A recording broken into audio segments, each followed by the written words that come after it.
purpose of this video is to help you cite sources in MLA style. What is MLA style? MLA stands for the Modern Language Association. It is a group of English professors who meet to discuss, among other issues, how English students should format papers and citations. So, MLA style is a set of standards for formatting papers and citing sources. MLA is just one of many different citation styles. MLA is used in most of the humanities, such as English or philosophy. APA is the most commonly cited or commonly used citation style, since it is used in most of the sciences. APA stands for American Psychological Association, so obviously it is used in psychology. It is also used in nursing, chemistry, biology, political science, sociology, and so on. This slide lists the main requirements for formatting papers in MLA style. You should be familiar with these requirements by this point in the semester. There are 3 basic steps to citing sources. First, decide whether to cite the information. You do not have to cite information that you thought of on your own, and you do not have to cite common knowledge. You do, however, have to cite specialized knowledge. Second, you must determine the type of source you are trying to cite. Third, you must either look up how to cite it or use some kind of tool to build the citation for you. The following slides explain these steps.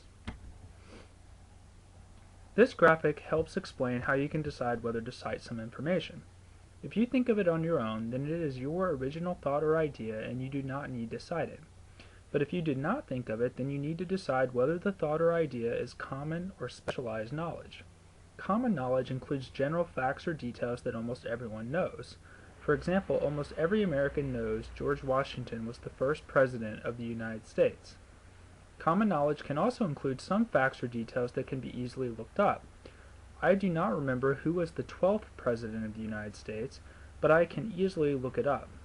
In contrast, specialized knowledge consists of facts, details, or ideas that relatively few people know or can look up. For instance, most people do not know what the term affordance means, let alone perceived affordance. Therefore, you would need to cite the source where you learned about this term if you used it in your writing. Speaking of terms, it is very important to define a couple terms in order to cite sources appropriately. First, when we talk about citing a source, we're talking about 2 different things: in-text citations and works cited entries. When you cite a source in your writing, you are using an in-text citation, as shown in this example. You must tell the reader who said the information, that is, the author you are citing. If you have a page number for that source, then you also need to include the page number in parentheses at the end of the information. When you write a works cited entry, you are giving all of the publication information that a reader might need to look up that source as shown here. This entry is for a book. It has an author, a title, the publisher's name, and the year of publication. It also has the word print, so the reader knows it's a physical book and not an e-book, in which case the word would be web. Often my students have trouble with citing sources in MLA style because they do not realize that they need to cite specialized knowledge even if they put the author's ideas into their own words. When you paraphrase an author's ideas, you are putting those ideas into your own words. However, you did not come up with the original idea, so you still need to cite it. If you directly quote, then you are using the author's original wording as well as his or her ideas, and you certainly need to cite it. When you are creating a works cited entry, you need to determine what type of source you are trying to cite. This slide lists some of the most common sources that you might cite in your writing. Books obviously can be very helpful sources, but more than likely you will mostly use articles from scholarly journals and/or articles from popular magazines or journals. You will find these types of articles and databases available through the Kent Library website, but they are not online or website sources. They are articles, you are just using an online database to find them. You will also use articles from websites. There are scholarly websites such as cmo.edu. There are organizational websites like amnestyinternational.org. And there are popular websites like popularmechanics.com. All of these are online or website sources, but they have different levels of trustworthiness. Finally, you may want to conduct some personal interviews of experts to learn about your topic. After you have determined the type of source you are trying to cite, you need to look up how to cite it or use a citation builder. There are dozens of types of sources, so I can't teach you how to cite each one.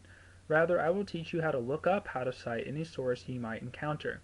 This slide lists some resources available to you for looking up how to cite a given source.